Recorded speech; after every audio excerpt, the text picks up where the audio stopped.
भले ही ओआईसी पूरी दुनिया के मुसलमानों के लिए नाकारा साबित हुई हो, लेकिन उम्मीद नहीं छोड़ी जा सकती, क्योंकि हमारा ईमान हमसे कहता है कि उम्मीद पर दुनिया कायम है और अल्लाह जब चाहे किसी के भी दिल को पलट सकता है, किसी के भी ईमान को जगा सकता है और किसी को भी हिदायत दे सकता है। इस लिहाज से ओआईसी भले ही नाकारा है, लेकिन उम्मीद हमें नहीं छोड़नी चाहिए। ऐसे में ओआईसी की मीटिंग जब सऊदी अरब में हुई तो दुनिया भर के मुसलमानों की नज़र ओआईसी पर ही थी। अब ऐसा भी नहीं हो सकता कि ओआईसी सीधा ऐलान कर दे जंग का और हमला कर दे, लेकिन इन तमाम चीज़ों को एक तरफ रख के इससे पहले के बयानात ओआईसी के आप सुनेंगे तो आपको गुस्सा ही आएगा। लेकिन अब जब ओआईसी की ताज़ा तरीन मीटिंग हुई है, इसमें बुरी तरह से काफ़ी ज़्यादा गुस्से में ओआईसी के बयान हैं, यानी ओआईसी बुरी तरह से इजराइल पर भड़का है। सवाल ये है कि ओआईसी के भड़कने से क्या सच में इजराइल पर कोई प्रेशर बनेगा? तो सीधा जवाब है हाँ, क्योंकि अरब देश इस वक्त काफ़ी ज़्यादा ज़रूरी हैं इजराइल और अमेरिका के लिए। दूसरी बात, अमेरिका के सबसे ज़्यादा बेस अगर मिडिल ईस्ट में कहीं हैं तो वो सभी अरब देशों के अंदर ही हैं। इसलिए अमेरिका और इजराइल की नज़र इस ओआईसी की मीटिंग पर पहले से थी। आइए बहुत ही आसान और सरल भाषा में आपको बताता हूं कि ओआईसी में असल में किसने क्या क्या कहा। इस वीडियो के रिपोर्ट के अंत में आप ये डिसाइड करेंगे कि बयान किसके सख्त थे और किसकी बात से आप ज़्यादा राज़ी। दोस्तों, बात करेंगे सबसे पहले सऊदी अरब के क्राउन प्रिंस मोहम्मद बिन सलमान की। मोहम्मद बिन सलमान का कल का भी मैं आपको एक अपडेट दे चुका था, जिसमें वो अरब लीग की मीटिंग का उनका बयान सामने आया था, जो मैंने आपको दिखाया था। वही सेम बात उन्होंने ओआईसी में भी कही। इस मीटिंग में मोहम्मद बिन सलमान और सख्त नज़र आए। उन्होंने बिना बातों को घुमाए साफ तौर से कहा कि इजराइल को इसी वक्त इस जंग को, इस हमलों को रोकना होगा। साथ ही हम रिजेक्ट करते हैं कि ये सेल्फ डिफेंस है, इसको हम सेल्फ डिफेंस नहीं मानते। मोहम्मद बिन सलमान ने सख्ती से कहा कि ह्यूमैनिटेरियन रास्ता खोलना होगा और फ़िलिस्तीनियों की जान हर हाल में बचानी होगी।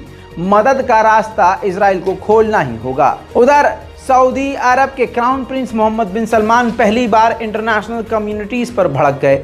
उन्होंने कहा कि ये फेलुअर है इंटरनेशनल कम्युनिटीज़ का, जो अपने आप को पावरफुल समझती हैं, कि वो इस जंग को, इस हमलों को और इजराइल को नहीं रुकवा पा रही हैं। मोहम्मद बिन सलमान के जो सख्त भरे लहजे में ये बातें बोली गई हैं, ये काफ़ी उम्मीद जताती हैं कि हो सकता है आने वाले समय में मोहम्मद बिन सलमान और सख्त हो जाएं या कोई बड़ा फैसला लें। अगला उन्होंने जो बयान दिया वो और सख्त था और उसकी उम्मीद इजराइल को नहीं थी कि मोहम्मद बिन सलमान इतने डिटेल में बोलेंगे।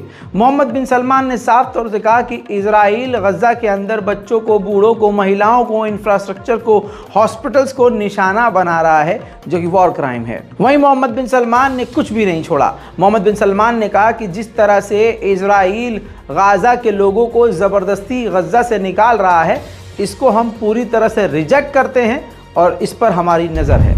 मोहम्मद बिन सलमान के इस सख्त बयान से फ़र्क तो पड़ना ही है। आइए अब आगे बढ़ते हैं। मोहम्मद बिन सलमान का बयान अपने दिमाग में याद रखिएगा।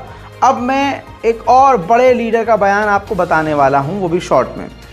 तुर्की, ओआईसी में ही तुर्की के रजब तैयब एर्दोगान बुरी तरह से वो भी भड़के हैं और अभी जो तुर्की में रहकर वो बड़े बड़े बयानात दे रहे थे, उससे बढ़ चढ़कर उन्होंने ओआईसी के अंदर बयान दिए हैं।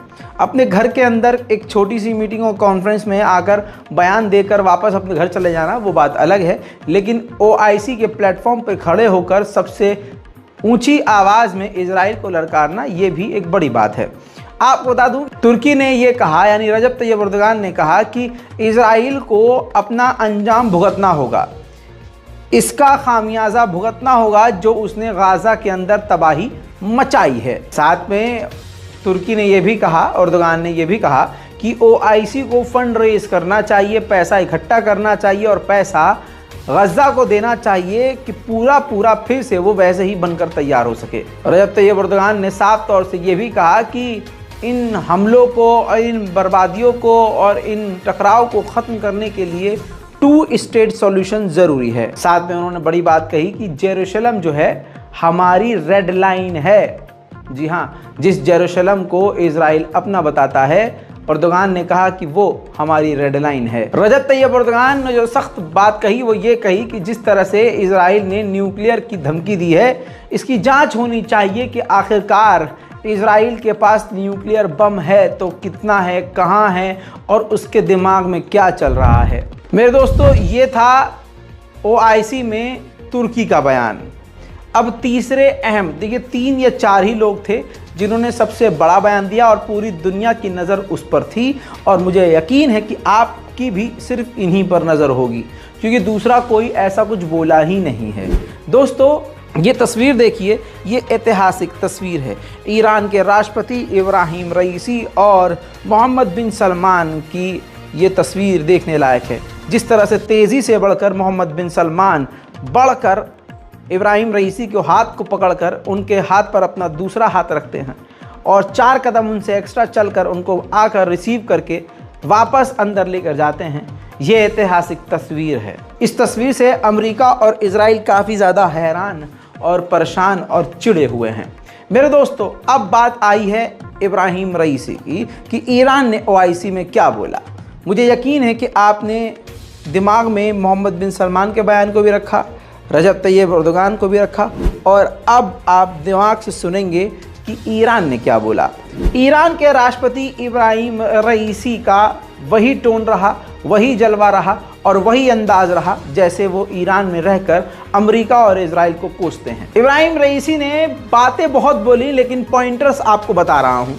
इब्राहिम रईसी ने कहा कि इजराइल जो क्राइम कर रहा है वो इतिहास का सबसे बड़ा क्राइम है और हम इसके गवाह बन रहे हैं। उन्होंने आगे ये कहा कि मुस्लिम देशों की एकता, जब तक हम मुसलमान देश एक नहीं होंगे हम इस जुल्म को रोक नहीं पाएंगे। साथ में उन्होंने कहा कि अमेरिका ही इजराइल को लीथल वेपन दे रहा है जिसका वो इस्तेमाल गाजा के खिलाफ कर रहा है। साथ में उन्होंने बड़ी बात कही कि इजराइल के ऊपर इकोनॉमिक पाबंदियां लगानी चाहिए, उससे डीलों को रद्द करना चाहिए, बिजनेस ट्रेड बंद करना चाहिए। साथ ही इब्राहिम रईसी ने कहा कि इजराइल को घसीटकर इंटरनेशनल क्रिमिनल कोर्ट ले जाना चाहिए। अब जो सबसे बड़ी बात कही है जिससे अमेरिका और इजराइल को आग लगने वाली है वो ये कि इब्राहिम रईसी ने कहा कि इस्लामिक देशों को, इस्लामिक कंट्रीज़ को, फ़िलिस्तीनियों को हथियार देना चाहिए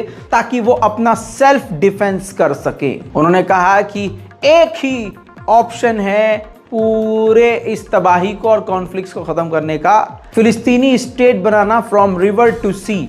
फ्रॉम रिवर टू सी का मतलब ये हो गया कि पूरा का पूरा जो इजराइल है उसको मिटाकर, जैसे पहला फिलिस्तीन था, 2 स्टेट सॉल्यूशन की बात नहीं हो रही है यहाँ पर भैया, 2 स्टेट सॉल्यूशन की बात ही नहीं करी, कहा कि पूरा का पूरा जो है फिलिस्तीन होना चाहिए। साथ में इब्राहिम रईसी ने मुस्लिम देशों के मुंह पर ही OIC की मीटिंग में कहा कि आप सभी को मिलकर इजराइल को टेररिस्ट देश घोषित कर देना चाहिए। तो दोस्तों, ये है इब्राहिम रईसी ईरान के राष्ट्रपति का बयान। OIC में ये 3 चेहरे सबसे ज़्यादा हाईलाइट हुए जिनके बयान सबसे ज़्यादा दुनिया में सुने गए, और OIC की ये काफ़ी मजबूत और काफ़ी गुस्से वाले चेहरे थे। मेरे दोस्तों, आप समझ सकते हैं, तीनों बयान सुना दिए मैंने आपको, 3 लोगों के जिससे आपको उम्मीद थी। अब सवाल ये है, आप नीचे कमेंट करेंगे कि कौन से देश के बयान, किस देश के बयान से आप ज़्यादा मुत्तफिक हैं, किस बयान से, किसके बयान से आप ज़्यादा सेटिस्फाई हैं, किसने सख्त बयान दिया है। हालांकि अगली तस्वीरों में आपको ये भी दिखा देता हूँ, आप कमेंट कीजिएगा किसके बयान से आप एग्री हैं। पाकिस्तान के प्रधानमंत्री ने महमूद अब्बास से भी मुलाकात करिए उस OIC में और साफ तौर से कहा कि 2 स्टेट सॉल्यूशन ज़रूरी है और जेरूशलम जो है फ़िलिस्तीन की राजधानी होनी चाहिए। उसके बाद दोस्तों, ऐतिहासिक तस्वीर का समय आपके सामने, ये है पूरे सारे के सारे 51 देशों की लिस्ट। 51 देशों के प्रधानमंत्री और राष्ट्रपति एक साथ एक फ्रेम में ऐतिहासिक तस्वीर। दुनिया इन तस्वीरों को बड़े ही ध्यान से देखती है क्योंकि ये है ऑर्गेनाइजेशन ऑफ इस्लामिक कॉरपोरेशन। उधर अरब और ओआईसी ने दोनों ऑर्गेनाइजेशन ने मिलकर कहा है कि इजराइल जो लीथल वेपन और केमिकल वेपन का इस्तेमाल कर रहा है वो इसी वक्त बंद हो। वहीं ओआईसी और अरब लीग ने साफ तौर से ये भी कहा है कि इंटरनेशनल क्रिमिनल कोर्ट को ये जांच करनी चाहिए कि किस तरह से अंतर्राष्ट्रीय कानून का उल्लंघन और वॉर क्राइम किया है इजराइल ने। वहीं ओआईसी और अरब लीग ने यह भी कहा है दुनिया भर के देशों से कि आप लोग हथियार देना इजराइल को बंद कर दें, जिन हथियारों का इस्तेमाल वो गाजा के लोगों का जेनोसाइड करने के लिए कर रहा है। अरब लीग ओआईसी ने आगे ये भी कहा कि इजराइल और आसपास के देश अपनी आज़ादी को जब तक एंजॉय नहीं कर सकते जब तक खुद फिलिस्तीन को आज़ादी नहीं दी जाती। दोस्तों, इस पूरी रिपोर्ट में ओआईसी और